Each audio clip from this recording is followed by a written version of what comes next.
Dog Rescue was formed in 1999 by a group of 4 people that wanted to save dogs from being euthanized at the shelter. They rescue dogs from the kill shelters and they foster them in their homes, and then they look for forever homes for them.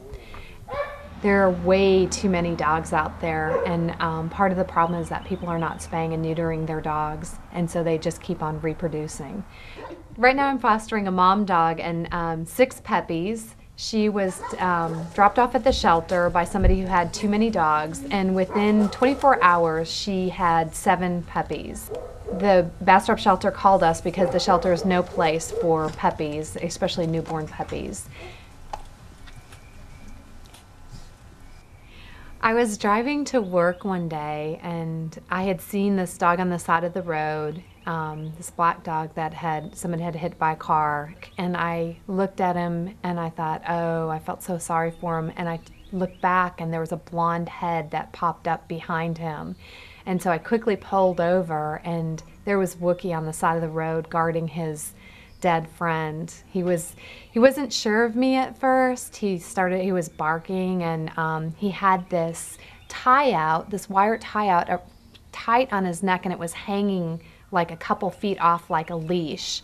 So I was trying to talk to him and he'd wag his tail and he'd bark, and so I kept on, trying to be calm and talking to him and trying to get a little closer, and he'd come up to me a little bit and then he'd back off, and then another woman stopped, and she was a vet tech. So between the 2 of us, we finally were able to grab the tie-out cord. Well, when we grabbed the tie-out cord, he did what we call alligator rolls and rolled around barking, and he was so freaked out. But as soon as we got close enough that we could touch him, he just completely stopped, and he just was like a statue dog. So we picked him up and took him to the vet. Every day that he was there, and with more and more people attention, he just has gotten so sweet, and he's just the sweetest dog.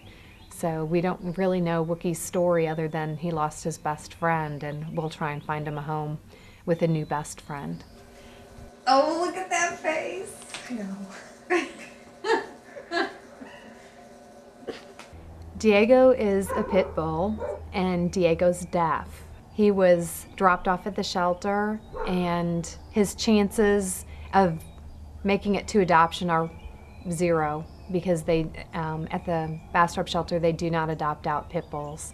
We have pretty strict guidelines on adopting out pit bulls because there's so much publicity on them, and there's a lot of apartment complexes or a lot of landlords will not accept a pit bull or pit bull mix.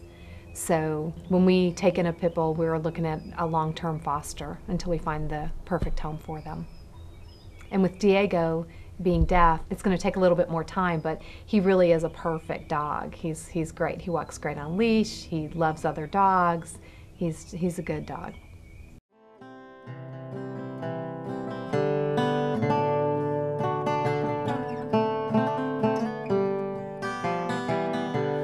Nessie is one of Mama Millie's puppies. She had large abscesses on her back when she was dropped off at the shelter. They gave her the appearance of the Loch Ness Monster because she had humps going down her back. We contemplated leaving her at the shelter because we were afraid that that the humps were maybe some type of tumor or something that was not going to be treatable. But after speaking with Dr. Howard Blatt here at Feather and Fur Animal Hospital, he explained that he felt sure that they were abscesses.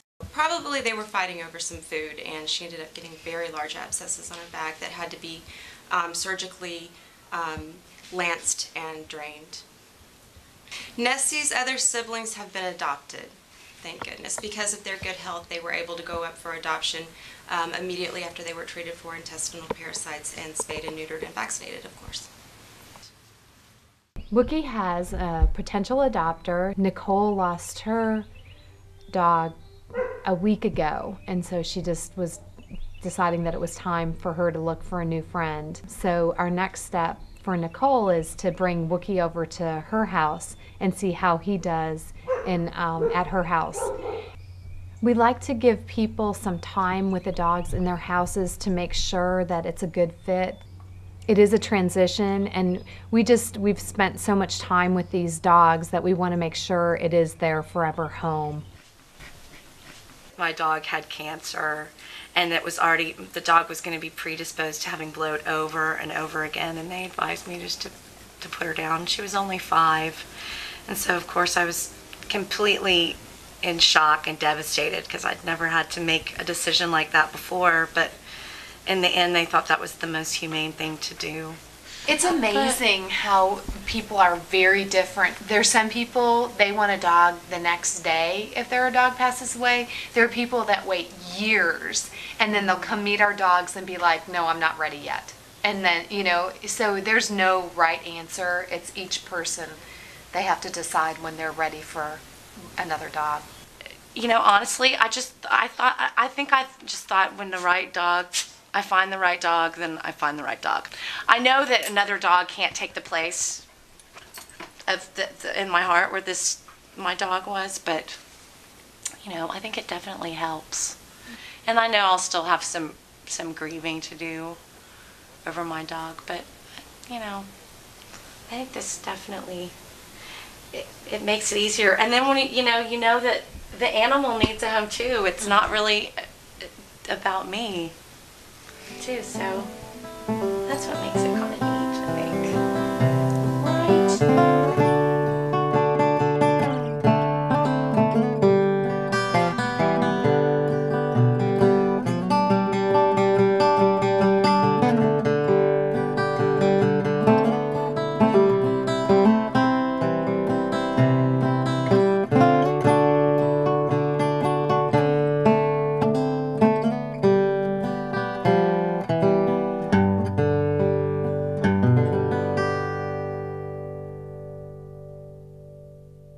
You gonna get bored over there?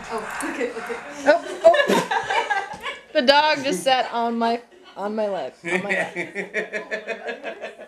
You can't tell. You just sat on her.